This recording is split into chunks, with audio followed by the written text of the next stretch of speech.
Aujourd'hui, on va faire une petite vidéo pour ceux qui souhaitent créer leur chaîne YouTube. Et l'idée, c'est de te partager des astuces pour être à l'aise devant la caméra et savoir comment captiver ton audience. L'idée, c'est peut-être pas que les gens soient complètement hypnotisés par ce que tu dis, mais en tout cas qu'ils soient intéressés par ce que tu dis et qu'ils aient envie de regarder la vidéo jusqu'au bout. Il y a énormément de techniques qui permettent de capter l'attention des gens et de la conserver, donc je vais clairement pas pouvoir tout aborder dans une simple vidéo, mais je vais essayer de te donner des pistes dans cette vidéo pour que tu puisses déjà démarrer une première vidéo qui a des chances de fonctionner. Quand on essaie d'enregistrer une vidéo et qu'on regarde la vidéo après, on a l'impression d'être beaucoup plus mou, beaucoup plus monotone, un petit peu soporifique. Il y a plusieurs raisons à ça.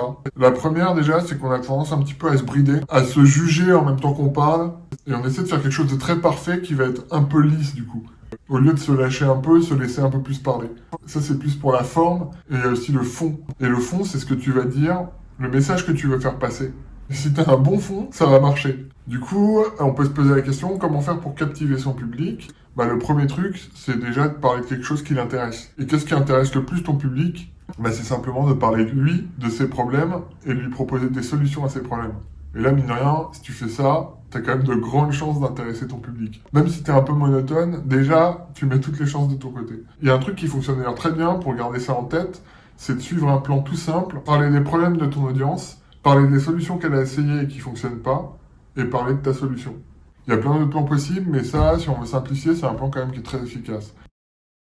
Commencer par une accroche, quelques phrases qui vont tout de suite capter l'attention de ton audience. Là, il y a plein de techniques pour ça, je ne vais pas toutes te les dire, mais le truc le plus simple, commencer par expliquer qu'est-ce que ton audience va apprendre dans cette vidéo. Il y a une autre raison pour laquelle on peut sembler un petit peu monotone quand on parle, c'est quand on ne croit pas à ce qu'on dit et quand on n'a pas conscience de notre valeur. Si tu fais une vidéo pour aider quelqu'un à résoudre son problème et que tu n'es pas convaincu que ta vidéo peut vraiment l'aider, ça va être dur de se motiver dans la vidéo. Donc prendre conscience que ce que tu vas dire dans la vidéo peut être utile et peut aider quelqu'un, ça va t'aider à gagner un petit peu en pêche, en dynamisme. Du coup, le conseil concret que je peux te donner par rapport à ça, c'est quand tu commences une vidéo, choisis un des problèmes de ton audience, de préférence un problème que tu as déjà vécu et que tu as résolu, et prends quelques minutes pour réfléchir qu'est-ce qui m'a le plus aidé pour résoudre ce problème.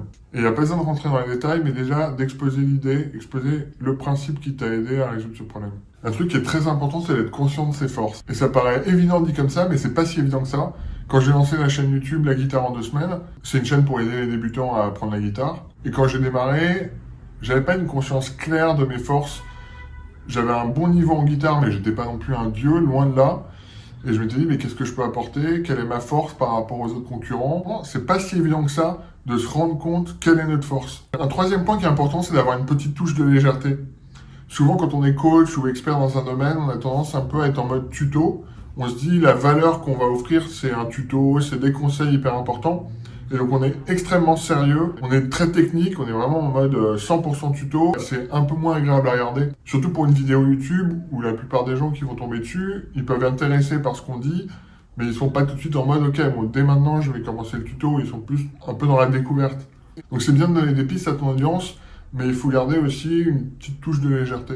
Soit une pointe d'humour, soit illustrer tes propos avec des métaphores et des exemples. Et ça, ces conseils-là vont énormément t'aider à lancer ta chaîne YouTube et à obtenir tes premiers abonnés rapidement. Un autre point qui est extrêmement important, c'est de savoir à qui tu t'adresses. Quand tu fais ta vidéo, essaie de t'imaginer que tu parles à une personne en particulier. Idéalement, ton client idéal. Et les personnes qui vont l'écouter vont se sentir concernées par ce que tu dis. À partir du moment où tu sais à qui tu t'adresses, tu sais quel problème tu résous, tu as un message clair et tu sais ce que tu vas dire dans la vidéo qui va aider ton audience. À partir de là, tout le reste coule de source. Ta vidéo, elle va se filmer très facilement. Et si tu dis une connerie, si tu bafouilles pour la vidéo, on s'en fout complètement. Personne va mettre en commentaire dans la vidéo « Ah, t'as bafouillé là, c'est honteux, je me désabonne, j'arrête de regarder tes vidéos, c'est impossible. » La plupart des gens vont juste être très contents de ta vidéo.